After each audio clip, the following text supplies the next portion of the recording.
I actually forgot. I was listening to the elephant in the room, a teenage, like I was listening to the track today, and I was like, I forgot how acoustic driven that song was. And then it kind of brought, because you think of grunge and you just think of like this, like what we think of as indie rock today. But back then I forgot about how like there was acoustic guitars in a lot of the rock bands back then, like Counting Crows, obviously Matchbox 20, like Dave Matthews. Dave Matthews. Yeah. I miss that era. Yeah. Well, I think the Dirtbag over the years has been classed as everything except for what it is. It's a laconic New York City kind of pop rock song with hip hop influence. Yeah. Those acoustic guitars, we worked on the tone for those acoustic guitars for years. I heard you recorded it like 3 or 4 times. Oh yeah. The track. Yeah, many. Yeah. It's just at least 4 versions of it that we worked on in the end. Okay. Just getting it closer and closer. Yeah. Yeah. And the issue was, I talked to Phil about this till we were blue in the face.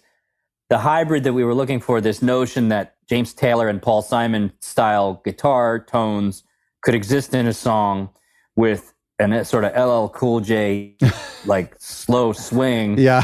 And then like Metallica Dinosaur Jr. like electric guitars in the chorus, right, and mend all of these things together.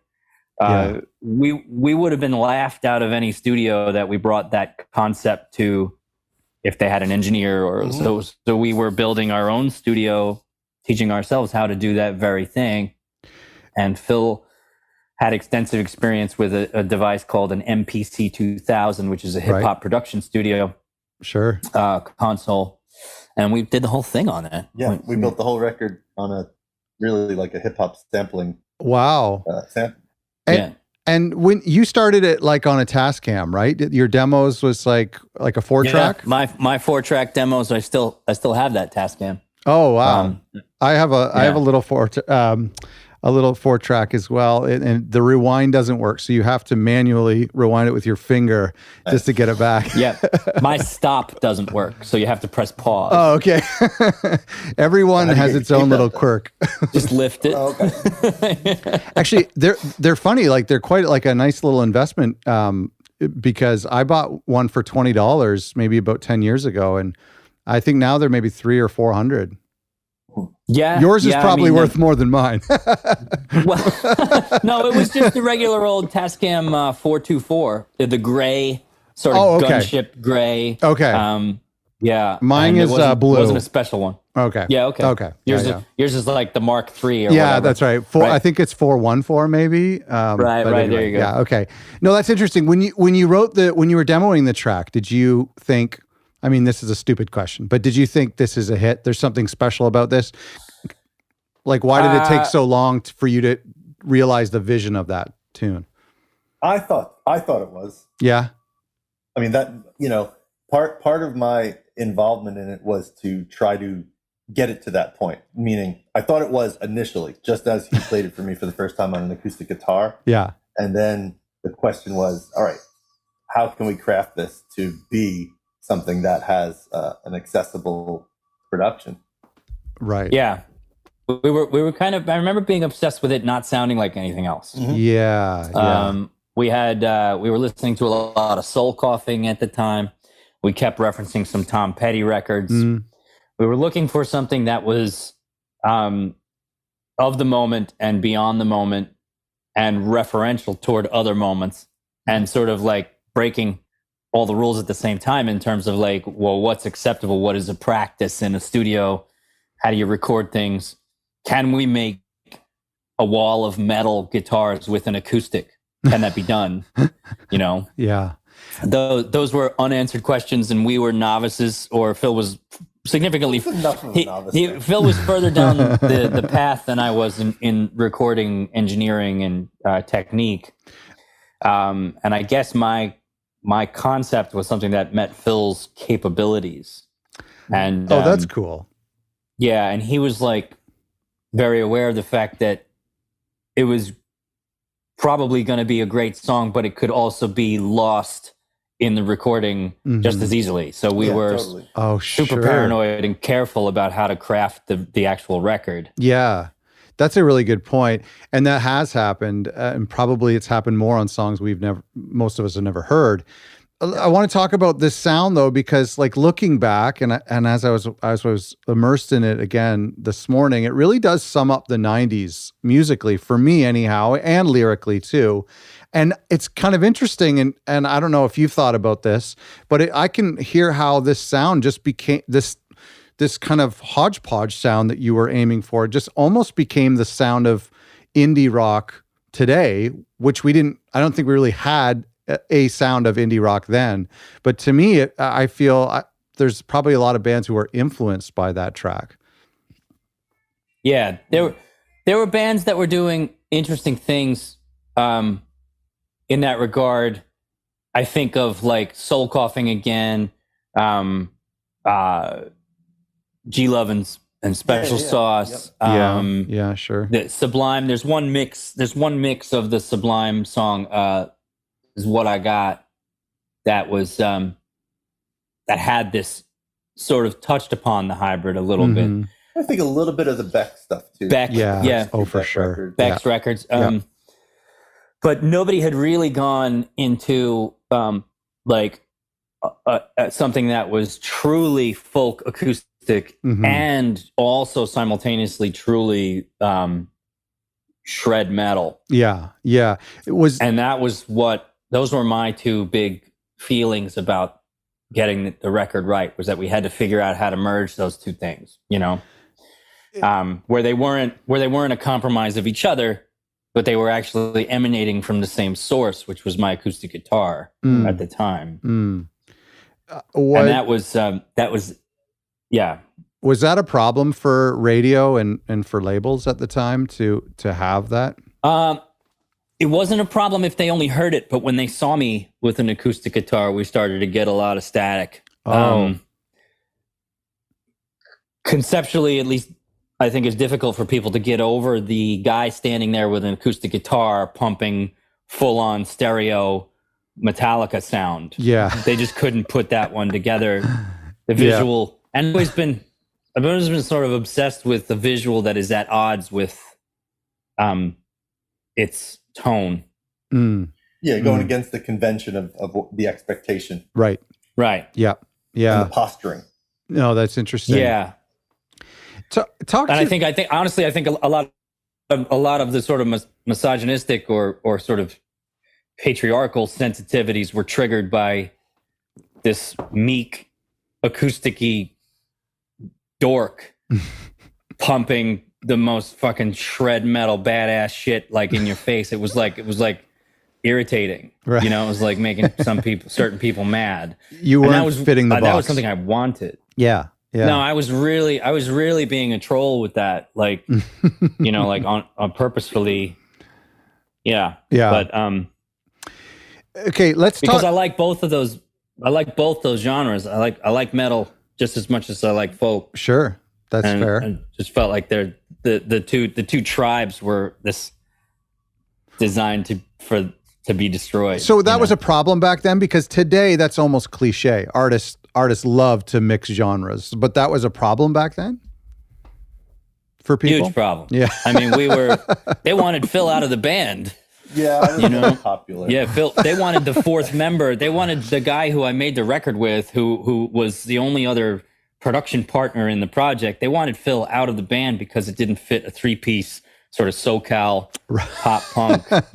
And I was also bringing banjo to the mix and accordion and a couple other more folk-related instruments to the band that they were going to try to market as like power pop. Right. Oh, I see. Yeah. That's crazy. Power pop punk.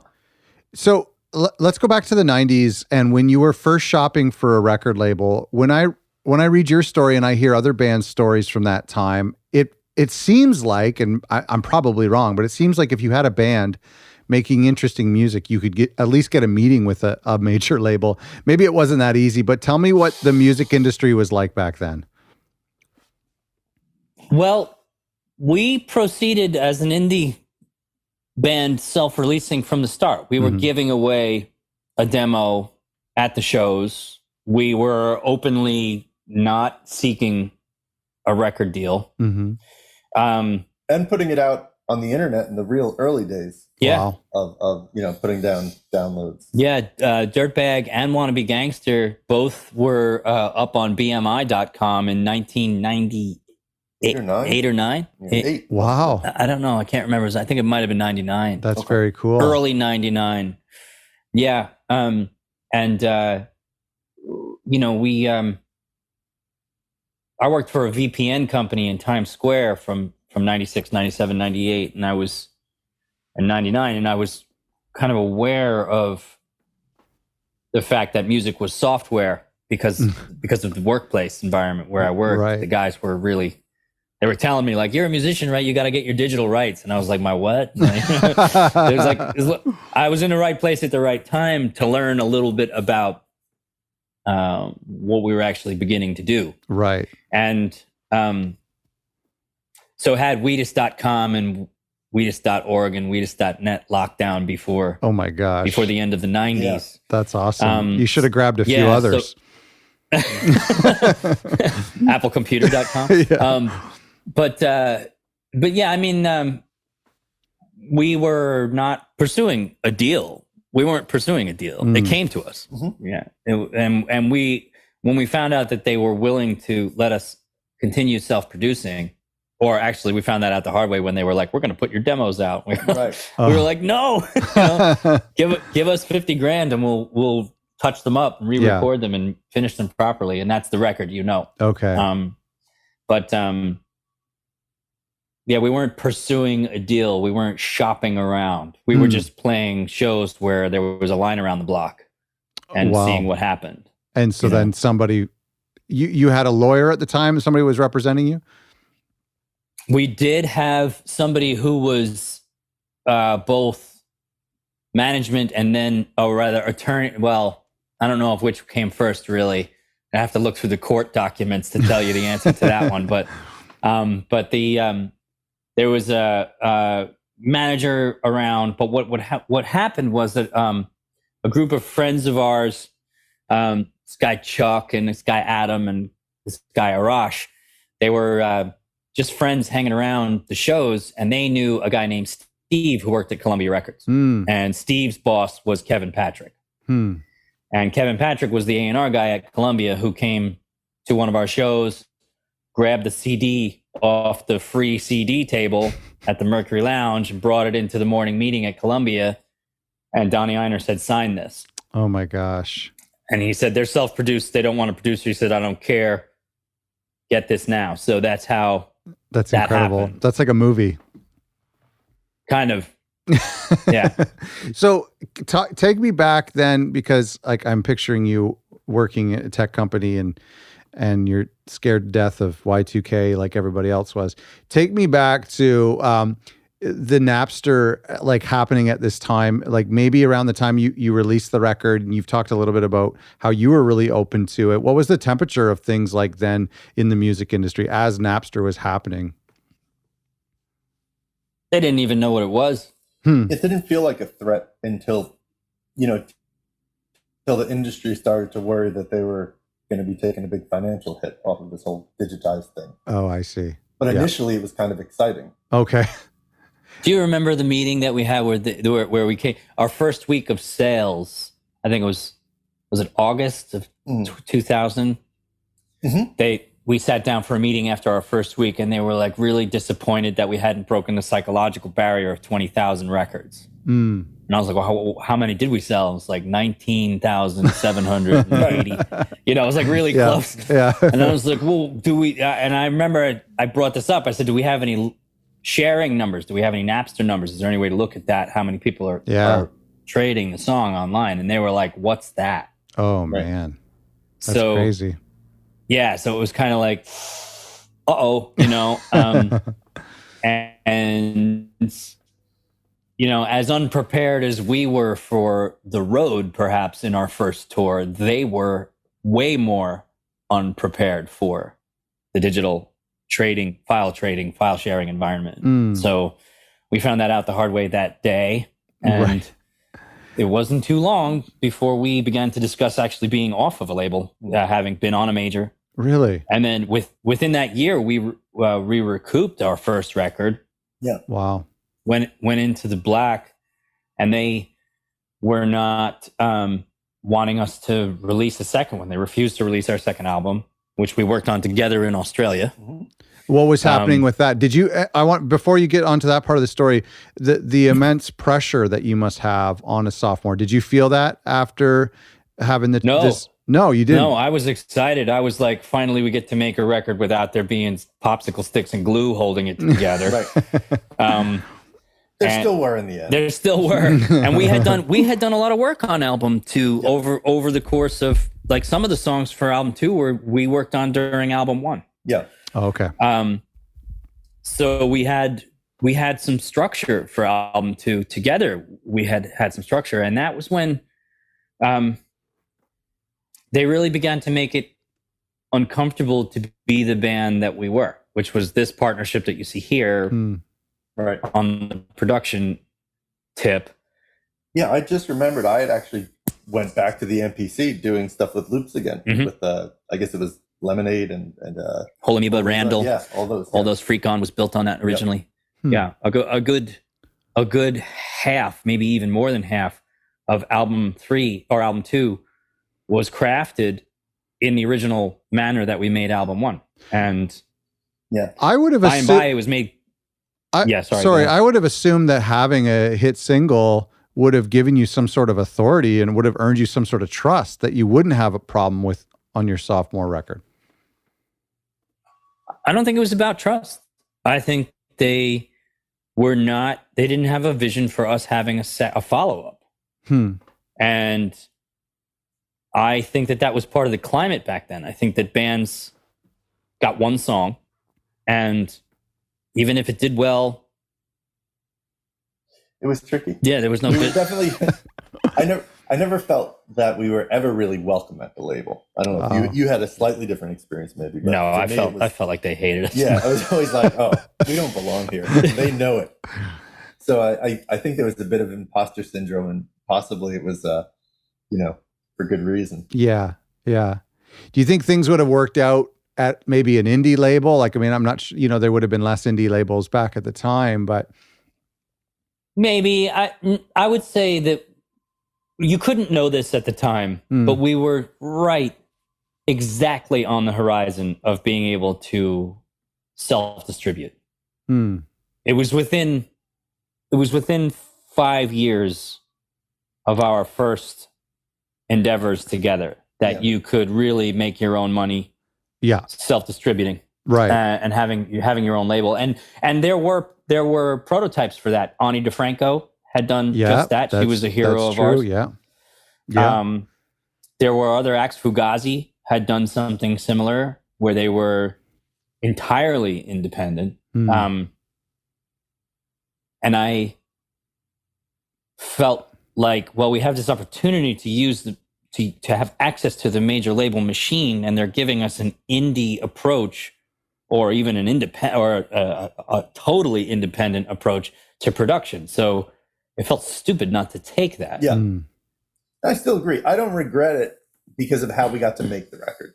The fact that we got to finish the first record and start the second one completely independent. Well, you finished the second one independently. Yeah. But during that time, Phil left the band, and it was really down to a lot of the feelings about the label not wanting us. I was contractually obligated to stay.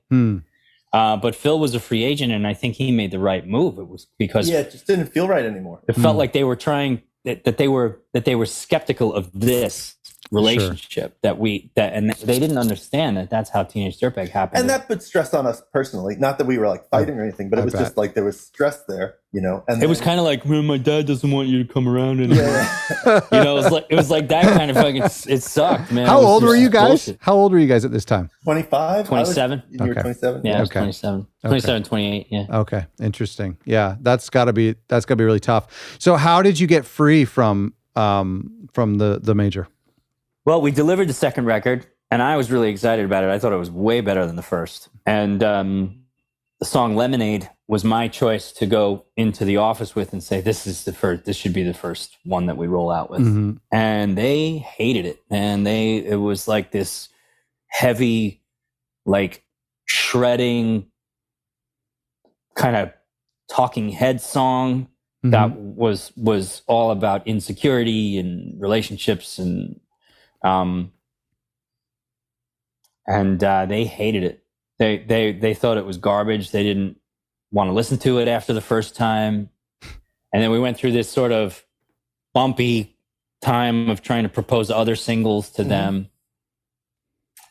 And in the end, there was a compromise about American in Amsterdam, but they were at that point refusing to release the album in the United States, which held back our financial ability to continue paying ourselves and continue with the band. So then we had this one meeting that I'm almost glad that Phil wasn't at, because I was in a bad state, but my bad state worked to our advantage in that one particular meeting. They told me that they're not releasing the record. They're not doing a TV budget. They're not doing a video budget. No, on down the list. It's curious why they would invite me personally into a meeting where they said no so many times.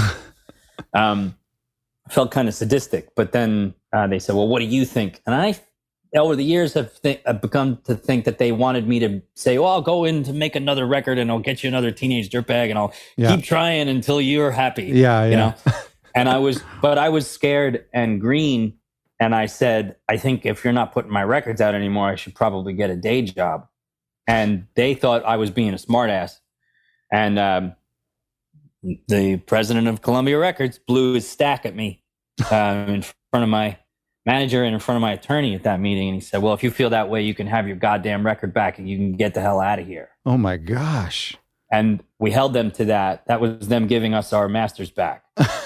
Him just losing his temper like that. That's a great story. That's so we walked with the masters for the second record, and all these years later, Lemonade is a song we never play a show without playing. Sure. It's always in the set list. It's one of our top 5 on Spotify. Yeah. Streaming and stuff.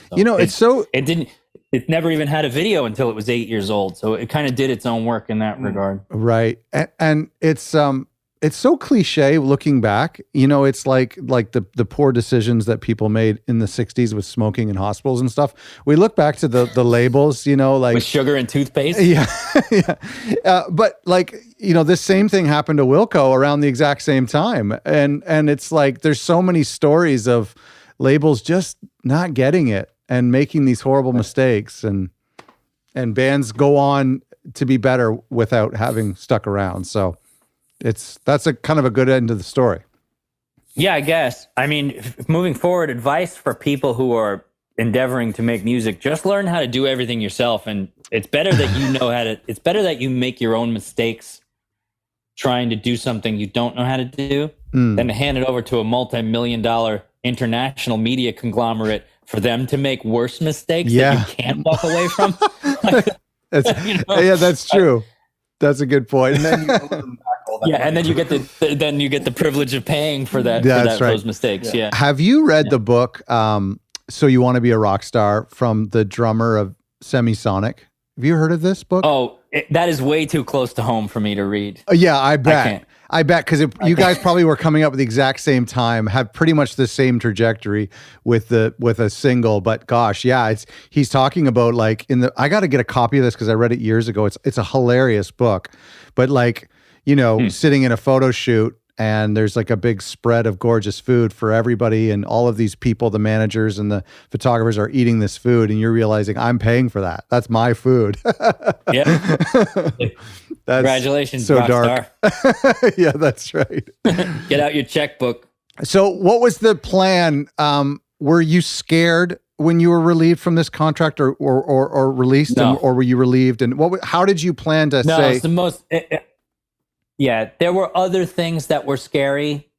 This was the dawn of self-distribution. Yeah. There were lots of people who still thought CDs were going to continue. Mm-hmm. They were in my ear. They weren't necessarily affiliated with the label, but there was like, other just physical distributors who were like, well, we'll just do a traditional deal and blah blah. And I was like, yeah, let's exclude all the digital rights, please. And iTunes and TuneCore direct distribution wasn't really in place yet, but I was like, I feel like we narrowly avoided a fatal mistake on our first deal when it came to that. So after that, it was like, I don't know what this is going to become, but you can't have it. Oh, that's so smart. Because it could have been the opposite, where it's like, I don't know what this is, so you can have it. The opposite of George Lucas securing merchandise rights for toys. Yeah, there's a lot of those stories. Yeah. Oh, that's very interesting. So, so then, because, at this time, and this is so interesting you talk about this, Don, because there was still a lot of gatekeepers. And so you had you decided we're going to do our own label. We're going to self-release. You had the masters and you secured a physical distribution. Is that right? Yeah. Okay. And it did not go well. No. It was very expensive and wasteful. You've made CDs with your projects before. You're gonna front load the cost to the point where you're like, what am I doing? Right. Right. Yeah, I guess. But it was only a handful of years after that. We're talking about doing a bad physical release 2004, 2005. By the time 2006, 2007 roll around, you can directly distribute through TuneCore digitally. And this is where the real workers acquiring the means of production occurs. Yeah. Yeah. You were one of the first people I knew using TuneCore. Yeah, we were too. I think we started TuneCore in 2007. Well, that's really interesting. And that would have been a time I didn't really know many artists who were established at that time. I knew a lot of artists who were getting their music up on iTunes, which was pretty much iTunes and eMusic, I think, the only real the big players for MP3s. But I'm curious, like for you guys being established, already having a following, and now getting 66% of your revenue directly to you with nobody else interfering other than Apple, that must have been a great time. Yeah, it became a bit of a revelation, and you started to approach streaming services the way that you approach social media, which is to create a conversation about music with music, and it's so obvious, it's so on the nose, but when I tell you that on a major label, that was almost impossible, I mean it. Like there was so much standing in between the music and a conversation about how it makes people feel. I mean, you put out the Gordo Gringo record during the second Wheatus album cycle, yes? Yeah. And how was that? Like, so I started a project right after Wheatus that it was going to be kind of my music, but picking up on the same kind of independent way of doing things. It was a lot of waste, actually. We took too long to get onto any kind of digital distribution. We had a strong MySpace following. I don't know if you've ever heard of that, but sure. and that was that was pretty good. That got us enough picking up on the Wheatus popularity in the UK. That got us enough interest to go over and do a small UK tour. But there was mostly waste because here we are ourselves kind of kicking in to make up, a few thousand CDs and posters and all, and try to distribute that and pay for distributors and pay for radio, like a radio promo. Yeah. And, for me anyway, it never, which is what happens to most independent artists, that it never really, had returns. Yeah. And CDs were so expensive then to manufacture too. Yeah. Expensive, and they broke easily, and then you had like problems with your stock because you were eating into your profit margin every time you accidentally scratched one. I was eager to see CDs disappear and be replaced by something because first of all, I always thought that they were inferior anyway. Right. They sounded like shit, and while MP3s initially didn't sound any better, they represented a quantum leap for cost and overhead and waste and pollution and all of that. So it was like, no, I remember the period accessibility. And just being able to get it when you're not at a show, that's right, or at a record store. But I remember that period where you were putting that record out, being something like you independent release. I was like, okay, let's see how this goes. I was like, like excited about like, how is Phil's thing going to go? Cause I don't know anything about this. I don't like, this is a dark, mystical art. Right. And I still, it wasn't financially successful, but it was a really fun year, and it was fun to try to do it. And we did play some great shows and meet some, we found a fan base. Right.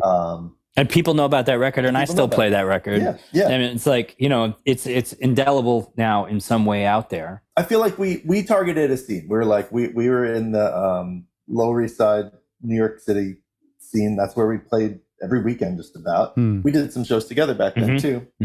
And that's where we were known, and we were able to, make sure all our shows were packed. We played a show together when we were still on Sony, and boy, were they pissed off about that. Elbow room.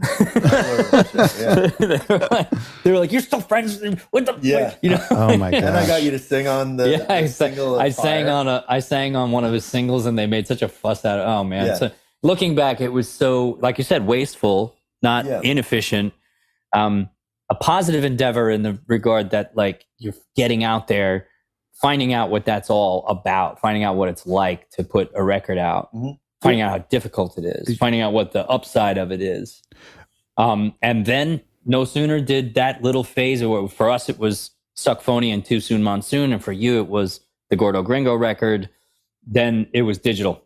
And we stopped talking about CDs. In fact, we went so far as to buy a CD printer so that if our fans who were really dedicated wanted physical product, we could make it on call and not have like this production of 1,000 CDs that you need space to store safely. There was talk of retailers were talking in that time, like I would say maybe like mid 2000s, where they were talking about just having like a print on demand thing in the store. So you come in and you tell them, you go through a catalog, I'd like this one, and then they print it off the machine. I mean, it never stuck, obviously, but yeah, well, it would have been more efficient, but that's going to be a lot of manufacturing cost overhead for storefront owners to maintain. Yeah, that's right. I could see how that wouldn't work out. But it didn't matter anyway, because the digital distribution game was always inevitable, and there was just a lot of denial and a lot of pushback. I think the first 5 years of the 2000s was most label energy was spent on pushing back on digital distribution, being angry about it, and putting rootkit in Sony CDs and all this like spyware and bullshit that they, all the tricks they tried, and it was all for nothing. That's right. Did you try any other? I mean, did you try any other type of physical music products like vinyl? Yeah. And vinyl's been more successful. Sure. Yeah. Well, vinyl's much more of a passion project too, because you really have to oversee the vinyl manufacturing process. You have to be involved directly. You have to really know how that part of it works.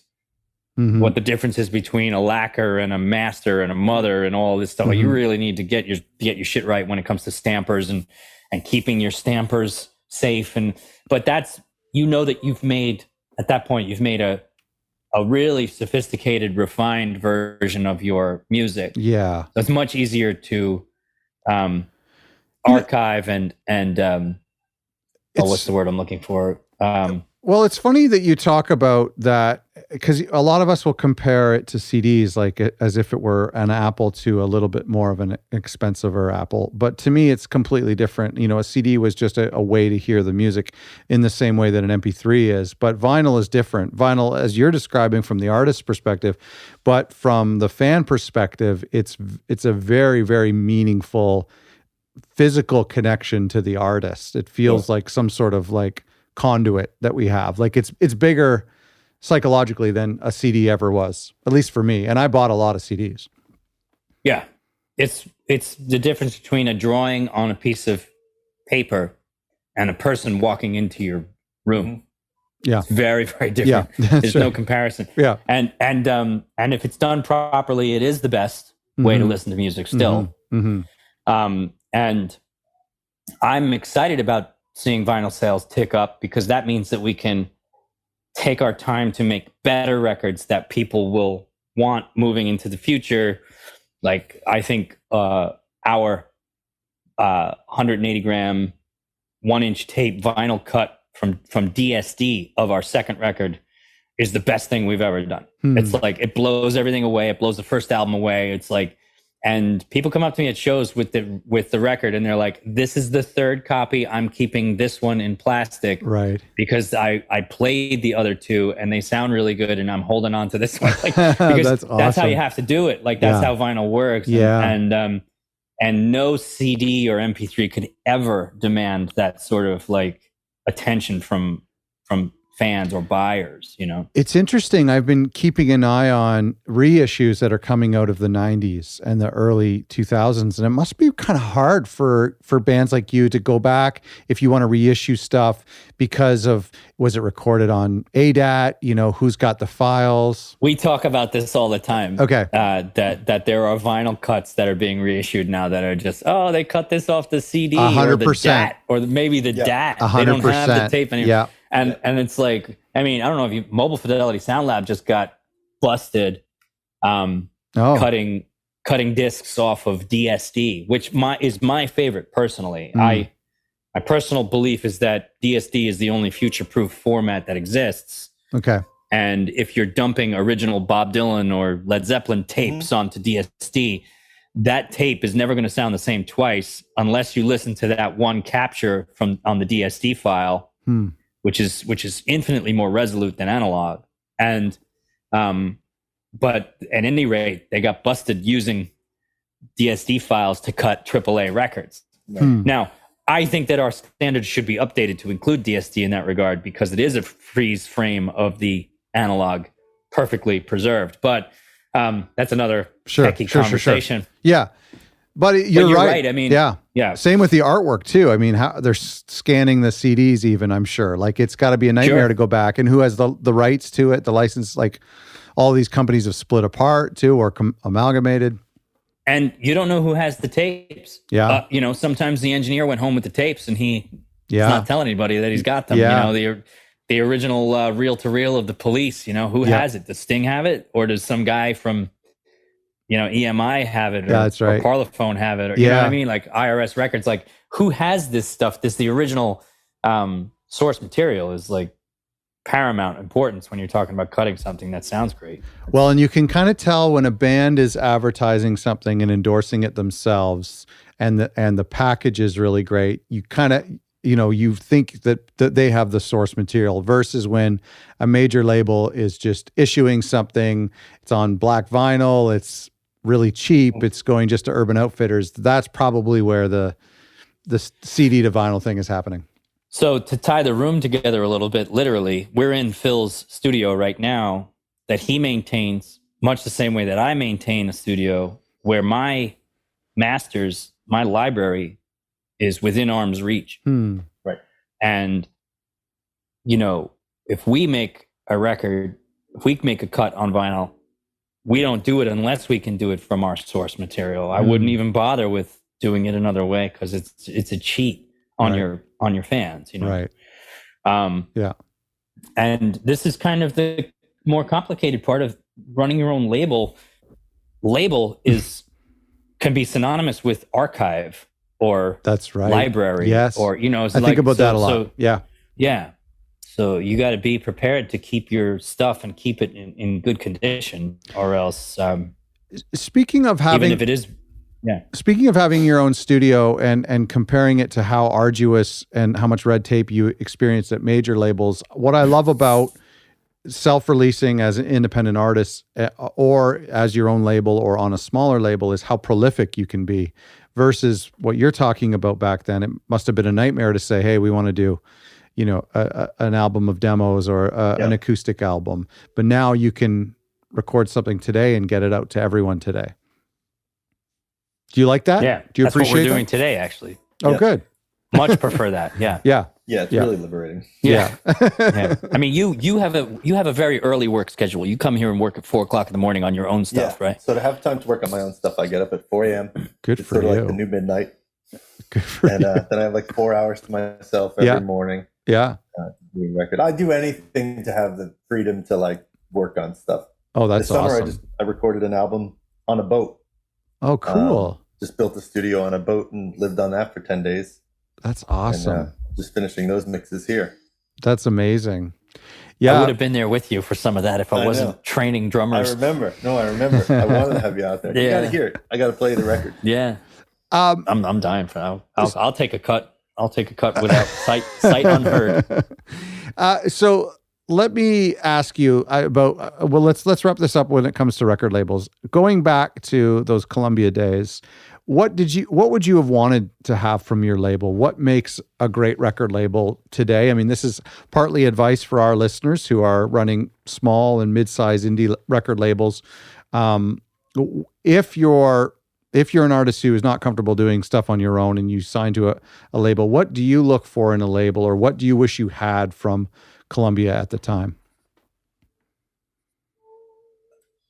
Well, to really for the label to understand you as an artist, like what your vision is, and to kind of help to bridge that relationship with your fan base, and to have that be the ticket to success, not to try to market you to an audience that doesn't really fit in with what you're doing, or try to force you into a space that you don't naturally fit into. Right. There was a lot of that. There was also, I remember wishing that they understood our relationship more, and that the way we worked together was the reason that first record came together the way that it did, and was the reason that it sounded the way that it did.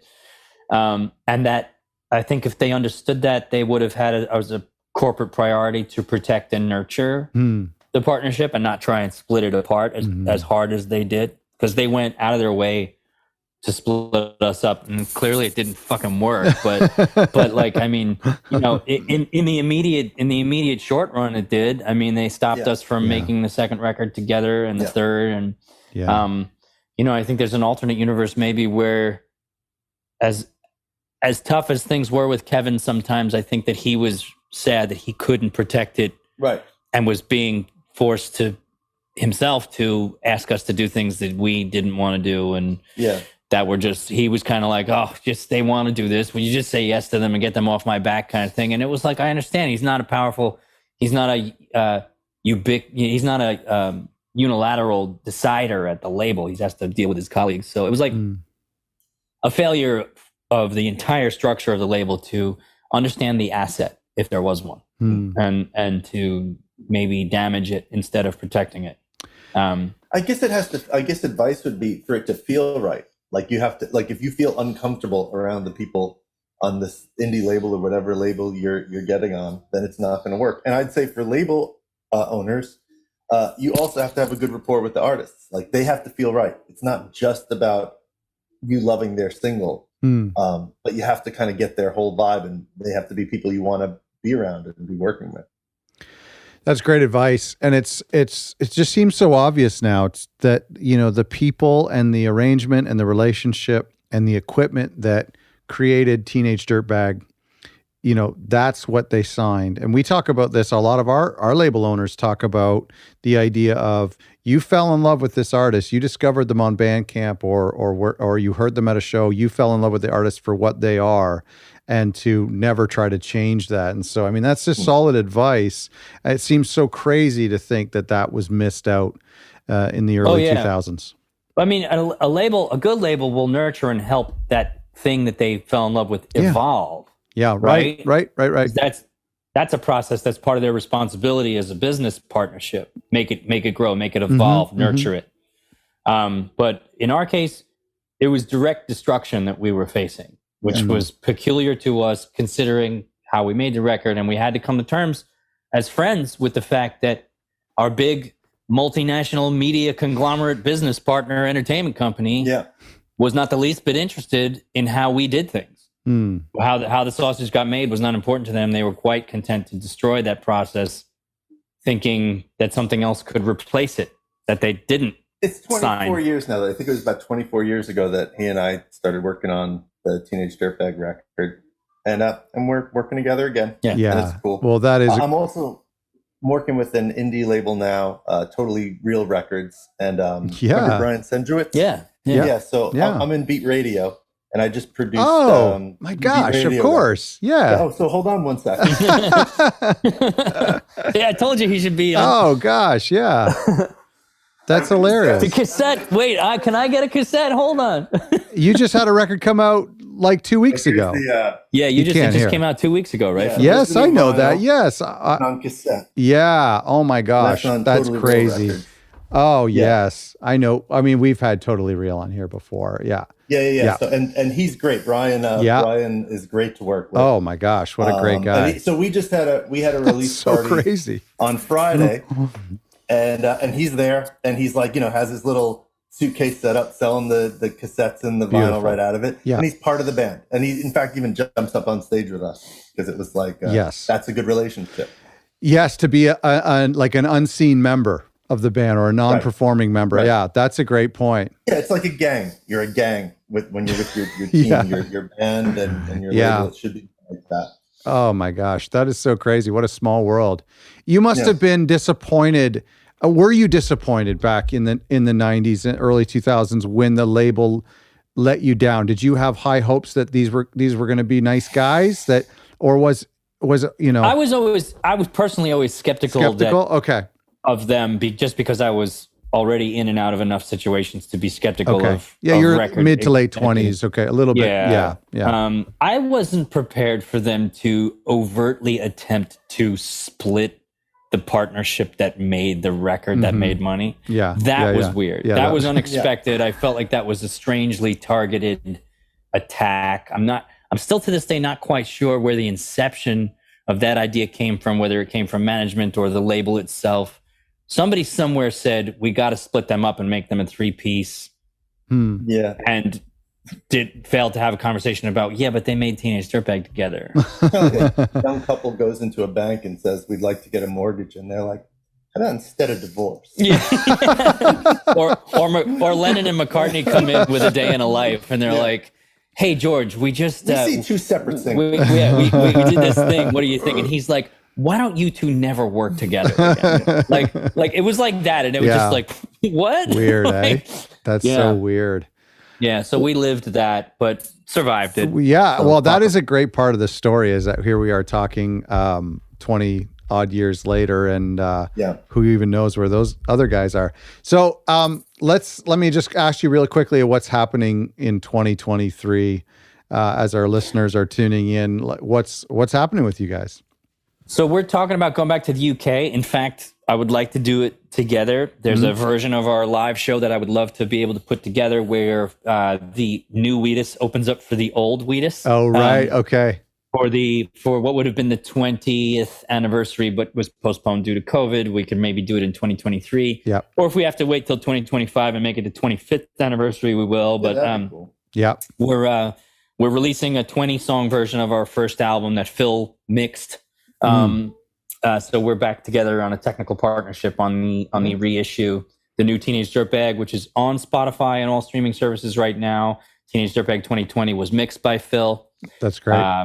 And so it's up to almost 7 million plays already. So awesome. Yeah, I mean, that's incredible. They never were able to split us up. So. Yeah. Besides that, and being in Beat Radio, I'm going to be putting out that album I did on a boat. I think the project's going to be called The Wanderly. Okay. So The Wanderly. Oh, that's cool. And, what a dude on a boat does in 10 days. Yeah. Where do you get the electricity from? Solar panel. Oh, solar panel charging up batteries. Yeah. Look at this. This is great. Yeah, I'm excited. I shot a documentary of the process too. So my plan is to release it sort of together. That's awesome. Making of and the album. Yeah, that'll be exciting to hear. And tell me a little bit about the Kinks track as well. Right. So, we were approached. It's a long story, but I'll make it short. We met Dave Davies by accident the day that we were approached by an independent record label to record a Kinks cover. And now Dave and Ray both know about it. Yeah. And they're helping us promote the record. And I crazy. can't believe those words are coming out of my mouth. That's true. one of my all-time favorites. But I mean, it's like Phil's by proxy. Yeah, Phil's a way bigger Kinks fan than anyone I've ever met, and it's just a strange confluence of amazing coincidence. That's awesome. And so that's coming out on Wicked Opossum Records. It's coming out in December, but we're doing a whole promo campaign in conjunction with the Kinks camp and Universal Records to try and push this wonderful Kinks catalog that belongs in a museum and is amazing. Well, that's interesting because I really do love the idea, and this is one of the things that we can almost thank streaming for, is the idea of younger generations discovering older music and catalog music, and you could even say that about Wheatus as well. But I mean, the fact of the matter is that there's college kids right now that weren't alive when this record came out, and the same thing for the Kinks, obviously. But I think that's beautiful because the music really it doesn't date itself. Some old music does, but I think it's great to have every year there's a new 20-year-old who's discovering all sorts of music. I love that. That's the benefit of independent digital distribution as well. In the past, back in the physical era, prior to the internet, CDs and tapes and vinyl went out of production. That's right. And were only available secondhand.